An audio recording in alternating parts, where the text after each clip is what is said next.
those hipsters. I want that. I said, don't stop, don't stop, don't stop talking to me. Don't stop giving me things. Alright guys, so here we go for career mode episode number 2 here at Malaysia. We're starting off here in qualifying 2 because we had some problems with my capture card. So this is where we're starting off. The first session was raining. We managed to top that session surprisingly. In the wet, the AI just didn't seem to be on the pace. In the first qualifying session, we managed to get out fairly comfortably on a set of prime tyres. But now, here we are in qualifying 2 with a set of option tyres right at the very end of the session. Our set of used prime tyres that we used at the start of this session is only good enough to put us in 16th. So we need to go out again, put on some option tyres and just go for it here at the end of the session. I've got 3 laps of fuel on board, just enough fuel to put in 1 flying lap, so we'll see how this goes. Coming up to turn 1, brake as late as you dare, brake it in there, hit the apex fairly nicely, shift up to second and then back down to first again. Good traction so far on this lap. It's feeling very nice at this stage, so hopefully we can get out of Q2 with some ease. I feel like the AI are much faster at this track for some reason. I think it's mainly down to maybe the car not suiting this track as well, and partially because this is probably one of my worst tracks on the calendar. I just don't seem to go as well here as what I do at some other tracks. So coming through the middle sector here, and this sector feels really nice with the flowing nature of this handling model. Coming through here, 4th gear, just fly through these apexes and it just feels nice. It grips up so much. But then coming through the 3rd sector now, and to be honest, I really don't like this sector. It's got a lot of traction zones, easy to lose the back end with wheel spin. Some of the corners like this one can really catch you out if you don't hit the apex properly, as we saw there, run wide onto the curbing there, almost lost it. And then here, the dreaded penultimate corner. I really hate this corner. I can never get this corner right, but we managed to just about get it right there. Probably overcooked it a little bit there, but I can just never get that corner right. But anyway, coming up to the final corner now, used up half of our curves. We've just got a little bit left to use on the run out of the final corner and up to the line. We should be up on 10th place. I think we were a second up on our previous best, so looking good so far for a good lap, and let's see how we go. 10th place. We're through to qualifying 3. Just scraped through right at the end of the session, so that's very lucky, and Q3 awaits us. Alright, so here we are in Q3. We've already set a time that was good enough for 9th on our used set of options, but now this is actually our second lap on this first stint. We're going to be going out at the end of the session just to see what we can do. And Hamilton tags us from the rear, and we've spun out into the path of a Ferrari, and I think that was Alonso, and that's put us out of business. We're going to have to come back into the pits and change our front wing. But unfortunately, that we ran out of time, so we weren't able to get another lap in. So we're stuck in 10th place, and Lewis Hamilton did in fact get a penalty for taking me out. 20 grid spots as far as I can see there on the screen. It's very small, but 10th place is where we'll be starting for tomorrow's race. Alright, so here we are on the grid for the Malaysian Grand Prix. I'm really not looking forward to this race. It's probably my worst one, so hopefully we can score at least some points. Away we go, and we've got off to a terrible start, lots of wheel spin. Let's just shift up in a second, and we've lost even more time on the getaway. And Esteban Gutierrez just got a flying start there. He's going to gain a few positions. We're going to take an outside line into turn 1, find a gap. We put up our hand just in frustration, and we've picked off a few cars. Now we're getting up the inside of Weber and one of the Ferraris. I believe that's Massa, and now we're up in a 4th place. So it's a very good start from where we started in 9th place after Lewis Hamilton got his grid spot penalty. It'll be interesting to see how he comes up in the field. But we lunge it sort of late-ish, and Alonso was braking really early there, and as soon as I touched him, he just jumped on the anchors and held us up even more. So that's allowed the top 2 to get away, and now we're up into the podium position since we got around Alonso around the outside fairly nicely there. So now all we've got to do is just settle into a rhythm, just get a feel for the car and the tyres and the track temperature and all the grip and stuff. So hopefully the race pace is good in this Toro Rosso.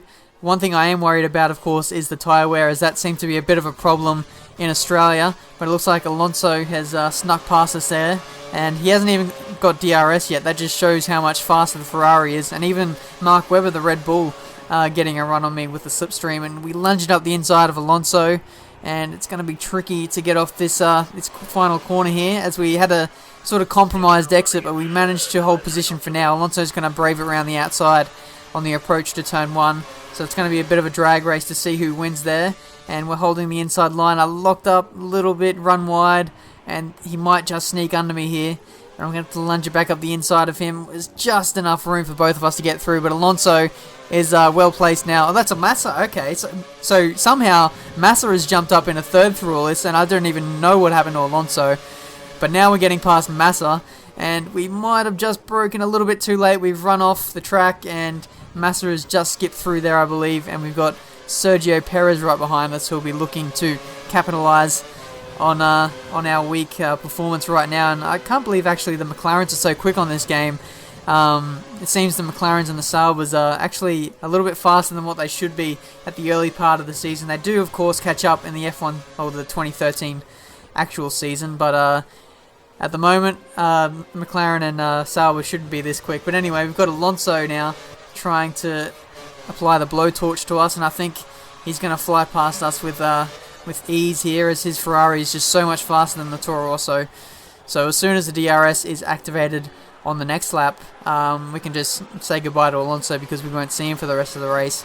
But any time now we'll be expecting the tyre wear to kick in, as Malaysia is very tough on the tyres, and I'm expecting that once the tyres go, they'll go off really quickly, and we'll need to respond to that. But Alonso goes up the inside, I'll leave him just enough room, and it looks like he's going to take the position there. I just don't have any traction through the slow corners, and Alonso is into P4 with Grosjean right behind me, looking pretty feisty as well. But now Sergio Perez has got around Grosjean, and he's going to pass me with a DRS, and that is a pretty simple move. But now with a double DRS system, or 2 DRS straights, I'm going to get past Perez here. But it looks like I'm actually ahead of him at the detection zone, so Perez is going to get DRS on me again. And looks like he doesn't have a good exit off that final corner. But now, a couple laps later, Grosjean has got past me with the DRS. And I'm going to use the DRS hopefully to get back past him.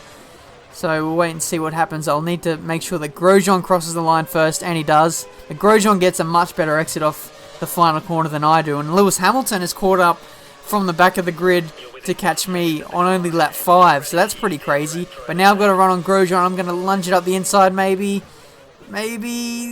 just enough room to get through there, but Hamilton's on my inside. We're going 3 wide into turn 2. I throw my hand up and I've touched Hamilton there, which is pretty crazy.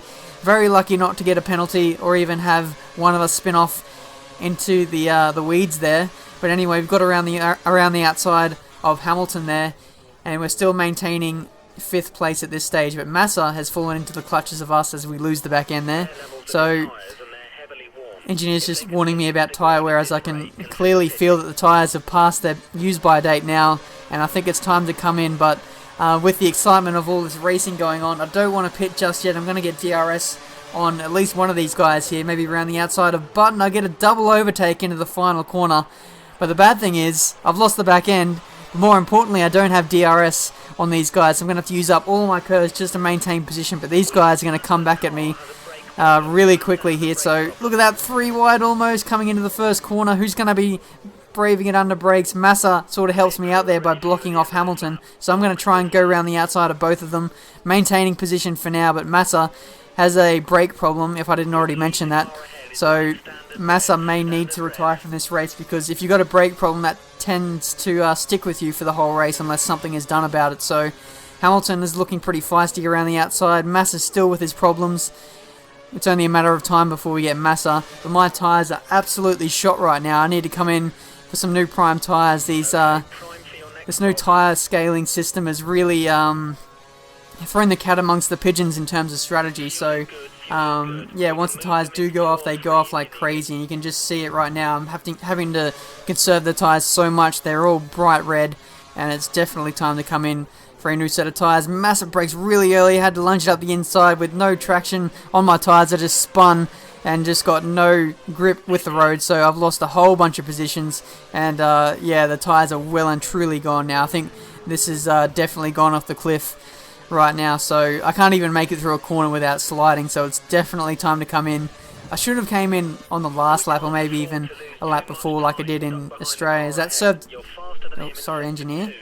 I didn't mean to talk over you there, but yeah, it seems that doing the undercut strategy is definitely the right strategy call to make, as we've got a whole bunch of cars trying to pass us now. We're just struggling here. We're like a turtle, but we've got to come in to the pits for a new set of tyres. We slide into the pit lane, Ken Block style, and time for a new set of prime tyres.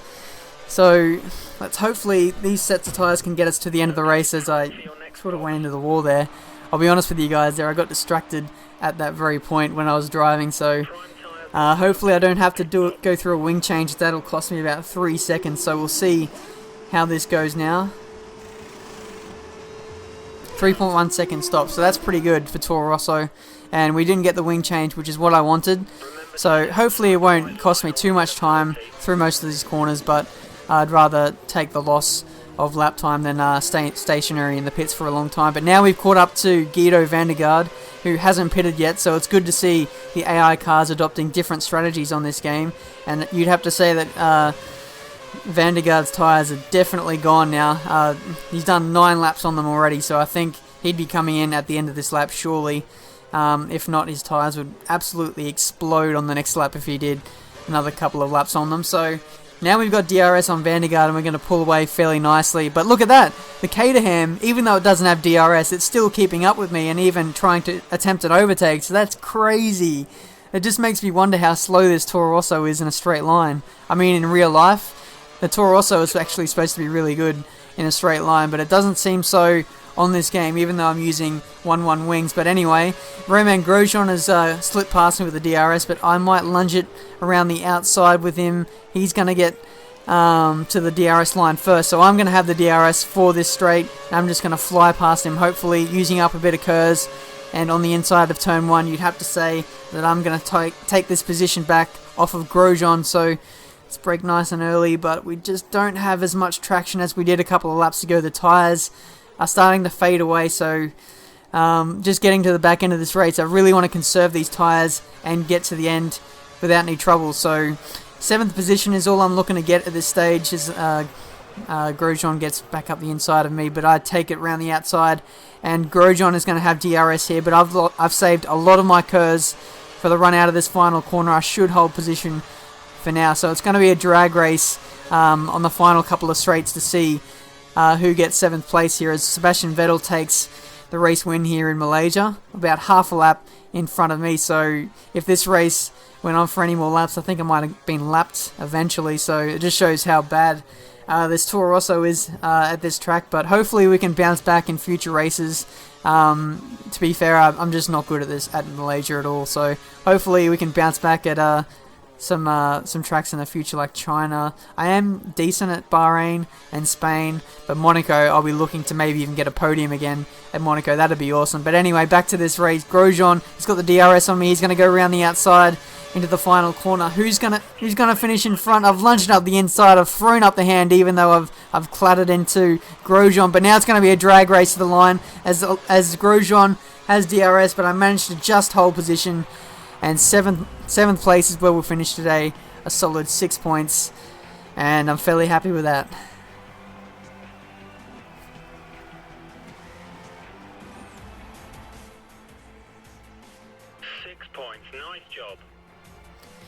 Thank you, engineer. That's a solid 6 points to add to the tally for this career mode championship. I wonder where we're going to be in the standings. We're still fairly well up there. We're in 5th place, only 6 points behind the leader, Fernando Alonso, who was in the lead. And the constructors, Toro Rosso is still in 4th. I wonder if we're going to have the kind of development race that we had on 2012, where if you finished in the top 4, your budget allocations will allow you to get a much faster car for next season. So that'll be interesting to see. I'm not too sure if I'm going to stay with Toro Rosso or not for the future seasons, but it's only round 2. Next season is still a long way away. But I hope you've enjoyed this episode of the Career Mode Championship. Until China, I'll see you guys next time.